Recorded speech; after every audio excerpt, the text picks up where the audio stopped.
Hello students, last lecture में हमने संप्रभुता का अर्थ और उसके विविध लक्षण देखे थे। आज हम संप्रभुता के विविध रूपों के बारे में बात करेंगे। संप्रभुता शब्द को अनेक अर्थों में प्रयुक्त किया जाता है। इस संबंध में भ्रम दूर करने के लिए संप्रभुता के कुछ प्रचलित रूपों की व्याख्या निम्न प्रकार से की जा सकती है। पहला, औपचारिक तथा वास्तविक संप्रभुता।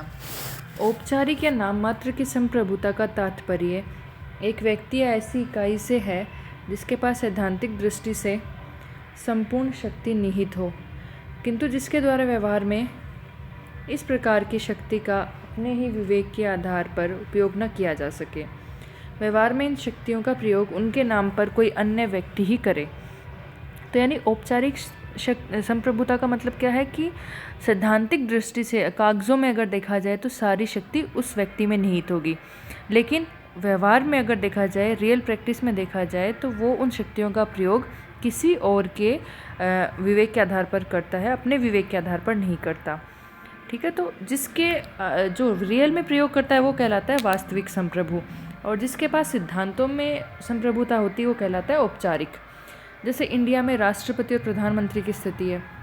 औपचारिक सारी शक्तियाँ राष्ट्रपति के पास होती हैं, लेकिन राष्ट्रपति उनमें से बहुत कम शक्तियों का प्रयोग अपने विवेक के आधार पर कर पाता है। बाकी वो मंत्रिमंडल की परामर्श से, उसकी सहायता से ही अपने डिसीजंस लेता है। तो मंत्रिमंडल क्या है? वास्तविक संप्रभु, और राष्ट्रपति क्या है? औपचारिक संप्रभु। इंग्लैंड का सम्राट है, वो इसी प्रकार से औपचारिक संप्रभु का उदाहरण है।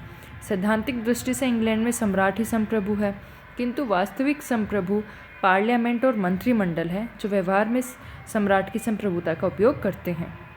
इसी प्रकार जैसे मैंने अभी बताया, भारत में राष्ट्रपति औपचारिक संप्रभु है, संसद व मंत्रिमंडल है वो वास्तविक संप्रभु है। तो औपचारिक व वास्तविक का डिफरेंस यही है कि सैद्धांतिक दृष्टि से देखा जाए, कागजों में देखा जाए, तो सारी शक्ति जिसके पास हो वो औपचारिक, लेकिन वो अपने विवेक के आधार पर उन शक्तियों का प्रयोग ना कर सके। वास्तव में वो शक्तियों का प्रयोग कोई और ही करे, या फिर वो जो औपचारिक संप्रभु है वो अपनी शक्तियों का प्रयोग करते टाइम किसी और से सहायता या परामर्श ले, तो वो वास्तविक संप्रभु कहलाता है। जैसे इंग्लैंड में सम्राट है वो औपचारिक संप्रभु है, और वहाँ की मंत्रिमंडल है वो वास्तविक संप्रभु है। दूसरा, वैधानिक तथा राजनीतिक संप्रभुता। वैधानिक व राजनीतिक संप्रभुता। एक राज्य के अंतर्गत कानूनों का निर्माण करने और उनका पालन कराने की सर्वोच्च शक्ति जिसके पास होती है उसे वैधानिक संप्रभु कहा जाता है। मतलब जो कानूनों का निर्माण करती है, जैसे भारत में संसद है, वो कानूनों का निर्माण करती है, कार्यपालिका कानूनों का पालन कराती है, तो उसे वैधानिक संप्रभु कहा जाता है। यह वह संप्रभु है जिसे न्यायालय स्वीकार करता है। वैधानिक दृष्टि से इस सर्वोच्च शक्ति पर किसी प्रकार का प्रतिबंध नहीं होता, और ये धार्मिक निर्देशों, नैतिक सिद्धांतों और जनमत के आदेशों का उल्लंघन कर सकती है। इंग्लैंड में संसद सहित सम्राट इसी प्रकार वैधानिक संप्रभु कहा जा सकता है। संसद और सम्राट वो वैधानिक संप्रभु है। ठीक है, और राजनीतिक संप्रभुता क्या है? प्रत्यक्ष, अब हमने वैधानिक संप्रभुता देखती, यानी जो कानून बनाता है वह कानूनों का पालन करवाता है, वो है वैधानिक संप्रभु। अब हम देखेंगे राजनीतिक संप्रभु।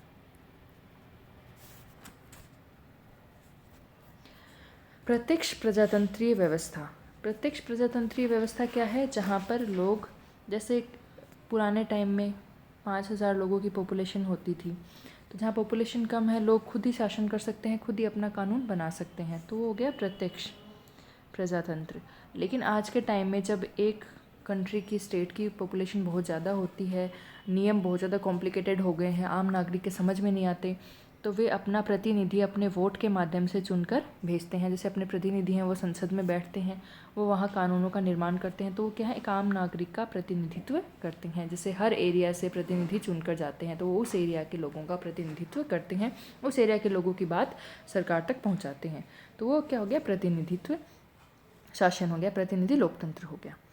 तो प्रत्यक्ष प्रजातंत्रीय शासन व्यवस्था वाले देशों में तो वैधानिक संप्रभुता और राजनीतिक संप्रभुता में कोई अंतर नहीं होता, लेकिन जिस प्रकार का प्रतिनिध्यात्मक प्रजातंत्र वर्तमान समय में विश्व के अधिकांश राज्यों में प्रचलित है, उसके अंतर्गत वैधानिक संप्रभु और राजनीतिक संप्रभु अलग अलग होते हैं। वैधानिक दृष्टि से जैसे इंग्लैंड है, उसमें पार्लियामेंट, मैंने बताया था, संसद संप्रभु है, लेकिन वास्तविक रूप में पार्लियामेंट की सत्ता पर अनेक प्रतिबंध हैं। पार्लियामेंट जनता के कल्याण और इच्छाओं के विरुद्ध किसी प्रकार के कानून का निर्माण नहीं कर सकती, क्योंकि जनता पार्लियामेंट के सदस्यों को निर्वाचित करती है और उन पर नियंत्रण रखती है। वैधानिक संप्रभु की सत्ता पर नियंत्रण रखने वाली इस शक्ति को ही राजनीतिक संप्रभु कहा जा सकता है। फॉर एग्जाम्पल, जैसे हम चूरू के कुछ एरिया के लोग हैं, इन्होंने एक प्रतिनिधि चुनकर विधायिका में भेजा, राज्य की विधायिका, जैसे राजस्थान राज्य है उसकी विधायिका में अपना प्रतिनिधि चुनकर भेजा, तो इस प्रतिनिधि को इन लोगों की बात सुननी पड़ेगी, क्योंकि अगर ये प्रतिनिधि इन एरिया के लोगों की बात नहीं सुनता है तो हो सकता है अगले चुनाव में वो उसको ना वोट देकर किसी और को वोट दे दें, उसको हटा दें। तो जनरली क्या है, वैधानिक संप्रभु तो ये प्रतिनिधि है क्योंकि ये कानूनों का वहाँ पर जाके निर्माण कर रहा है, उनका पालन करवा रहा है, लेकिन इस प्रतिनिधि पर कंट्रोल कौन रख रहा है? वहाँ के लोग जिनका ये प्रतिनिधित्व करता है। अगर वो उनके लोगों के कल्याण के लिए कार्य नहीं करेगा तो वो वहाँ से हटा दिया जाएगा, या हो सकता है वो लोग सरकार बदलने किसी और को वोट दे दें। तो वास्तविक जो कंट्रोल है वो किसके हाथों में है? लोगों के हाथों में। तो वैधानिक संप्रभु पर जो वास्तविक कंट्रोल है वही राजनीतिक संप्रभु कहलाता है, यानी लोग। डायसी के शब्दों में जिस संप्रभु को वकील लोग मानते हैं उसके पीछे एक दूसरा संप्रभु रहता है। इस संप्रभु के सामने वैधानिक संप्रभु को सिर झुकाना ही पड़ता है। जिसकी इच्छा को अंतिम रूप में राज्य के नागरिक मानते हैं वही राजनीतिक संप्रभु है। ठीक है, राजनीतिक संप्रभु कौन है? जिसकी इच्छा को ये जो प्रतिनिधि होते हैं, जो संसद में बैठते हैं, कानूनों का निर्माण करते हैं, जो सरकार होती है वो मानते हैं, वही राजनीतिक संप्रभु है। लेकिन राजनीतिक संप्रभुता कानून द्वारा ज्ञात नहीं होती, असंगठित और अनिश्चित होती है। संकीर्ण दृष्टिकोण से देखें तो एक देश के निर्वाचकों को जो लोग चुनते हैं उनको राजनीतिक संप्रभु कहा जा सकता है, क्योंकि वे ही वैधानिक संप्रभु का निर्णय करते हैं। लेकिन दलीय राजनीति, लोकमत और प्रचार के साधनों का भी वैधानिक संप्रभु पर नियंत्रण होता है। ठीक है, तो ये था वैधानिक संप्रभु और राजनीतिक संप्रभु। अब इसके बीच में संबंध देख लेते हैं कि वैधानिक और राजनीतिक संप्रभु के बीच में क्या संबंध होता है। प्रत्यक्ष लोकतांत्रिक शासन में वैधानिक और राजनीतिक प्रभुता में कोई अंतर नहीं होता और वे क्रियात्मक रूप में मिल जाती है, क्योंकि मैंने बताया था कि लोग खुद ही शासन कर रहे हैं, तो निर्वाचक होने की उनको ज़रूरत ही नहीं है, किसी को चुनने की ज़रूरत ही नहीं है, कोई प्रतिनिधि है ही नहीं उनका, वो खुद ही, जैसे कम अगर पॉपुलेशन है, मान लो 5000 की है, तो उसमें से 3-4 लोग बैठ के कानून बना लिया, तो 5-4 लोगों से वहाँ पर राय ले ली। हर एक, अगर कम पॉपुलेशन है तो आप हर एक आदमी से जाकर राय ले सकते हो, कानून में वो अपनी राय दे सकता है। तो इस प्रकार का जो लोकतंत्र है वो प्रत्यक्ष लोकतंत्र है, उसमें कोई प्रतिनिधि नहीं है, लोग सब आपस में मिलकर ही कानूनों का निर्माण कर रहे हैं। तो इस टाइम वैधानिक और राजनीतिक संप्रभु अलग अलग नहीं हुए, वो एक ही हुए। ठीक है, लेकिन अब जो प्रतिनिधित्वात्मक लोकतंत्र है उसमें वैधानिक और राजनीतिक जो संप्रभु हैं वो अलग अलग होते हैं। और प्रत्यक्ष में क्या होता है? विधि निर्माण में जनता का ही प्रत्यक्ष हाथ होता है, लेकिन अप्रत्यक्ष लोकतंत्र में जनता के प्रतिनिधि विधि निर्माता होते हैं। ऐसी स्थिति में जनप्रतिनिधियों से निर्मित व्यवस्थापिका वैधानिक संप्रभु और उस वैधानिक संप्रभु पर नियंत्रण रखने वाले निर्वाचक राजनीतिक संप्रभु कहलाते हैं। यानी जो विधायिका है, जो कानूनों का निर्माण करती है, विधायिका, ठीक है, जो कानूनों का निर्माण करती है, संसद कह लो, इंडिया में पार्लियामेंट है जिसमें लोग बैठते हैं और वो कानूनों का निर्माण करते हैं, तो विधायिका क्या है? वैधानिक संप्रभु। और उस विधायिका पर कंट्रोल कौन रखता है? लोग, या फिर जनता, या फिर निर्वाचक, जो उनको चुन के वहाँ पर भेजते हैं। तो ये क्या है? राजनीतिक संप्रभु। कानून निर्वाचक समूह की इच्छा के अनुसार होना चाहिए और व्यवस्थापिका सभा को सब तरह से उनके आदेशों का पालन करना चाहिए। ठीक है, तो ये डिफरेंस था वैधानिक और राजनीतिक संप्रभुता का, और ये उनका आपसी संबंध हमने देखा। अब एक संप्रभुता और होती है, वो है लोक प्रभुता या लोक संप्रभुता। लोक प्रभुता का विचार आधुनिक लोकतंत्र का आधारभूत सिद्धांत है। इस धारणा के अनुसार अंतिम प्रभु सत्ता जनता में निहित होती है। लोक मतलब यहाँ लोग, लोक प्रभुता का मतलब है अंतिम संप्रभुता। अगर कानून कोई भी बना रहा है, कोई भी पालन करा रहा है, कोई भी लागू कर रहा है, लेकिन अंतिम कंट्रोल है उन सब पर, वो किसका हो? लोगों का हो, निर्वाचकों का हो। तो लोगों की जो अंतिम सत्ता जो लोगों में निहित होती है उसे ही लोक प्रभुता कहा जाता है। लोक प्रभुता के विचार को मध्य युग में मार्सिली ऑफ पेडुआ और विलियम ऑफ ओकम आदि विचारकों द्वारा जन्म दिया गया। नाम है Marsilius of Padua and William of Ockham आदि विचारों के द्वारा नाम जन्म दिया गया। किंतु इस धारणा का प्रमुख प्रतिपादक रूसो है, जिसने सामान्य इच्छा को ही लोक प्रभुता माना है। हम रूसो पढ़ेंगे ये 3rd ईयर में, तब देखेंगे कि रूसो है वो सामान्य इच्छा को, सामान्य इच्छा क्या बताता है रूसो कि एक समुदाय है, वो लोगों से मिलकर बनता है। तो उन सब लोगों की जो आदर्श इच्छा है, जो अच्छी इच्छा है, उस इच्छाओं का योग ही सामान्य इच्छा होती है। तो जो समुदाय है उन सभी लोगों की आदर्श इच्छाओं का योग, अच्छी इच्छाओं का, जैसे रूसो ने कहा था कि व्यक्ति की दो इच्छाएं होती हैं, कि एक तो आदर्श इच्छा होती है, कि यथार्थ इच्छा होती है। आदर्श इच्छा होती है जिसमें सहयोग, परोपकार की भावना, दूसरों के बारे में अच्छा सोचना। और यथार्थ इच्छा क्या होती है, जब वो अपने स्वार्थ में आके काम करता है कि नहीं मेरा भला हो जाए, मैं रिश्वत ले लूँ, मेरा भला हो, दूसरों का इतना भला ना हो। तो ये सब सोचता है, तब तो वो यथार्थ इच्छा के अकॉर्डिंग काम कर रहा है। और वो अच्छी इच्छाएं रखता है तो आदर्श इच्छा के अकॉर्डिंग काम कर रहा है। तो एक व्यक्ति की आदर्श इच्छा कौन सी होती है? अच्छी इच्छा, जिसमें वो सहयोग की भावना, परोपकार की भावना, अच्छे अच्छे विचार रखता है। तो इन सब आदर्श इच्छाओं का योग, एक समुदाय में मान लो 500 लोग हैं, तो 500 लोगों की आदर्श इच्छाओं का योग है सामान्य इच्छा कहलाता है। तो उसी को उसने लोक प्रभुता माना है कि भाई लोगों की इच्छा है, लोगों की जो अच्छी इच्छाएं हैं वही संप्रभुता है। सामान्य इच्छा से रूसो का तात्पर्य सबकी इच्छा के उस भाग से था जिसमें सामान्य हित निहित हो। 19वीं सदी में जनतंत्र के विकास के साथ साथ लोक प्रभुता के सिद्धांत को भी लोकप्रियता मिली और आजकल तो निर्विवाद रूप से स्वीकार कर लिया गया है कि राजनीतिक सत्ता का अंतिम संरक्षण जनता के हाथों में ही है। और जैसा कि ब्राइस ने कहा है कि आधुनिक युग में लोक प्रभुता लोकतंत्र का आधार और पर्याय बन चुकी है।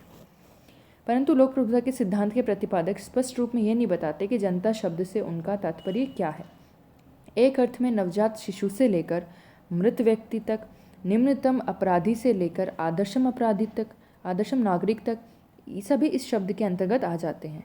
कि भाई आपने ये कह दिया कि जो संप्रभुता है वो जनता में निहित होगी। यहाँ जनता का मतलब क्या है? जनता में तो एक 2 साल का बच्चा भी आ सकता है जिसे कुछ पता ही नहीं है देश के बारे में, या फिर एक वृद्ध व्यक्ति जो मरने वाला है, जो कोई जैसे कानूनों में भाग नहीं ले सकता, वो चुनकर आगे जा नहीं सकता, किसी का प्रतिनिधित्व नहीं कर सकता, वोट नहीं दे सकता, ऐसा व्यक्ति भी आ सकता है। या जो जेलों में बंद जो अपराधी हैं वो भी आ सकते हैं। तो जनता शब्द का मतलब क्या है?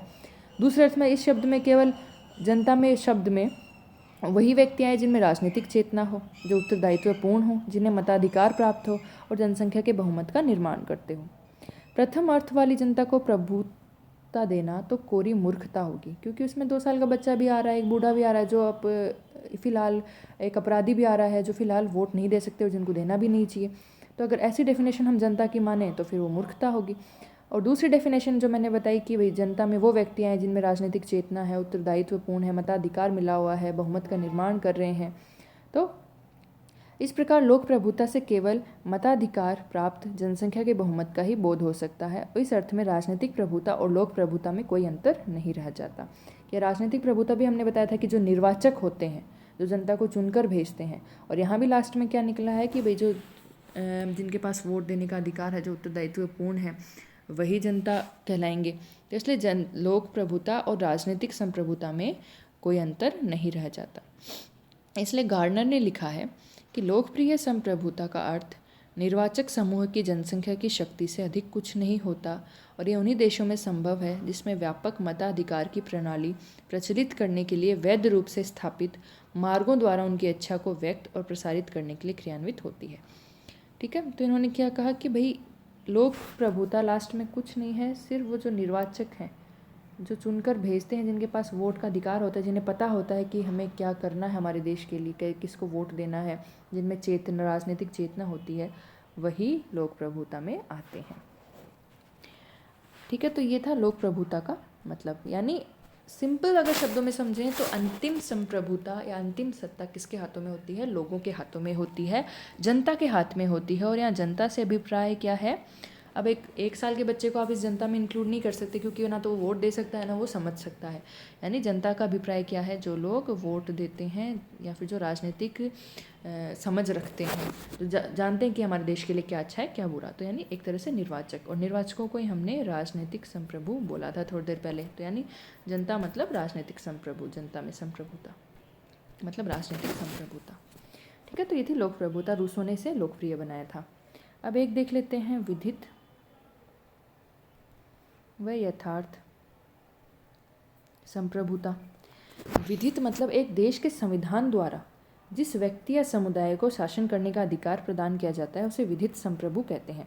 जैसे हमारे संविधान में लिख दिया गया कि हर 5 साल में लोग वोट देंगे, अपना प्रतिनिधि चुनेंगे, वो सरकार बनेगी, वो क्या बनेगी, विधित संप्रभु होगी। यानी संविधान में जिसके बारे में लिखा गया है कि भाई इनको लोग शासन करने का अधिकार देंगे तो वो विधित संप्रभु कहलाएंगे।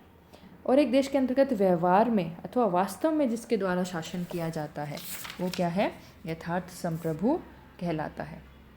यानी जनता से जो व्यक्ति वास्तव में अपनी आज्ञाओं का पालन करवाता है उसे यथार्थ संप्रभु कहते हैं। ब्राइस के शब्दों में यथार्थ संप्रभु वह है जिसकी आज्ञाओं व आदेशों का वास्तव में पालन होता हो, चाहे उसकी प्रभुता के आधार कानूनी हो चाहे नहीं हो। सिंपल अगर देखें तो कुछ विशेष परिस्थितियों में जनरली तो विधित और यथार्थ संप्रभु एक ही होते हैं।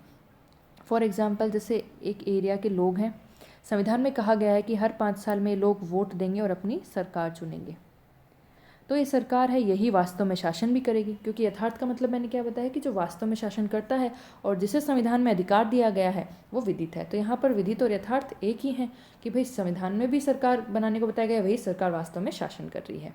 लेकिन कुछ परिस्थितियों में विधित और यथार्थ अलग अलग हो जाते हैं।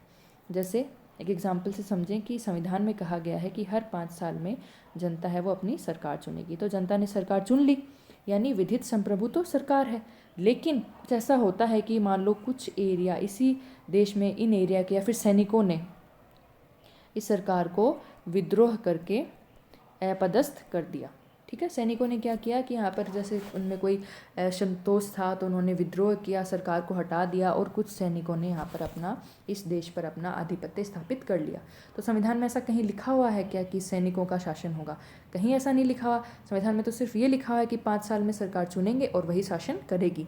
लेकिन क्या किया कि सैनिकों ने विद्रोह करके ज़बरदस्ती इस सरकार को हटाकर और अपना शासन वहाँ पर स्थापित कर लिया। तो वो फिलहाल शासन किसके हाथ में है? सैनिकों के हाथ में। वो अपनी आज्ञाओं का पालन करना, चाहे जनता डर के मारे करे चाहे कैसे भी करे, अब वो सैनिक वो आज्ञाओं का पालन कर रहे हैं, इस देश पर शासन कर रहे हैं। तो यथार्थ में यानी वास्तव में संप्रभु फिलहाल कौन है? ये सैनिक है। जबकि विधित रूप से यहाँ की सरकार संप्रभु होनी चाहिए थी, लोगों ने चुन ली लेकिन उन्होंने हटा दिया ज़बरदस्ती क्रांति करके। तो ये ज़बरदस्ती की सरकार इन्होंने बनाई है, तो वास्तव में तो फिलहाल संप्रभु यही है, क्योंकि ये अपनी आज्ञाओं का पालन करा रहे हैं, सर्वोच्च हैं फिलहाल। लेकिन विधित रूप में ये संप्रभु नहीं है। वो सरकार जो चुनी जानी चाहिए थी, जो चुन के आई थी, जिसको शासन वास्तव में करना चाहिए था, वही विधित संप्रभु है। तो यानी कुछ परिस्थितियों में विधित और यथार्थ संप्रभु अलग अलग हो जाते हैं। ठीक है, तो लेकिन क्या होता है कि ये कुछ टाइम तक ये अलग अलग रह सकते हैं। अब जैसे कुछ सैनिकों ने कब्जा कर लिया, तो कोई ज़रूरी नहीं है कि वो लॉन्ग टाइम तक उस कब्जे को मेंटेन रखें। हो सकता है सरकार वापस अपने लोगों के साथ मिलकर उनको हटा दे, वापस शासन कर ले। ठीक है, तो फिर विधित यथार्थ एक हो जाएगा। या फिर हो सकता है वो सैनिक टाइम आने के साथ ऐसे रूल और नियम बना दें कि वहाँ पर सैनिकों की सरकार चुनी जाने लगे, या फिर उनको ही लोग मतलब लेजिटिमेट सरकार घोषित कर दें। तो कुछ टाइम बाद में क्या होगा, कुछ टाइम तक ये अलग अलग रहते हैं, बाद में विधित और वास्तविक संप्रभु है वापस एक हो जाते हैं। जैसे लेनिन के नेतृत्व में बोल्शेविक पार्टी द्वारा किए गए परिवर्तनों को जब रूसी जनता ने स्वीकार कर लिया, तो क्रांति द्वारा स्थापित नवीन सरकार यथार्थ संप्रभु होने के साथ साथ विधित संप्रभु भी बन गई। लेनिन मतलब रूस में क्रांति की थी लेनिन ने बोल्शेविक पार्टी के नेतृत्व में, तो वहाँ की सरकार को हटा दिया था और वहाँ पर साम्यवादी सरकार लाने की उन्होंने कोशिश की थी। फिर रूसी जनता ने जब उनको स्वीकार कर लिया, तो फिर उन्होंने क्या किया, वही का एक नियम कानून लगने लग गए जो लेनिन चाहता था। तो क्या हो गया है, विधित सरकार, जो यथार्थ सरकार लेनिन ने बनाई थी वही विधित सरकार भी बन गई, कानून में चेंज आकर वही विधित सरकार भी बन गई। यानी कुछ टाइम तक ये अलग अलग रहते हैं, बाकी बाद में वापस एडजस्ट होकर विधित और यथार्थ जो संप्रभु है वो एक ही हो जाता है। तो ये हमने देखा कि संप्रभुता के विभिन्न रूप क्या क्या हैं, मतलब क्या क्या डेफिनेशंस होती हैं। औपचारिक क्या होता है, वास्तविक संप्रभु क्या होता है, वैधानिक संप्रभु, राजनीतिक संप्रभु, लोक संप्रभु क्या होता है, यथार्थ संप्रभु और विधित संप्रभु क्या होता है। अगले लेक्चर में हम आगे पढ़ेंगे।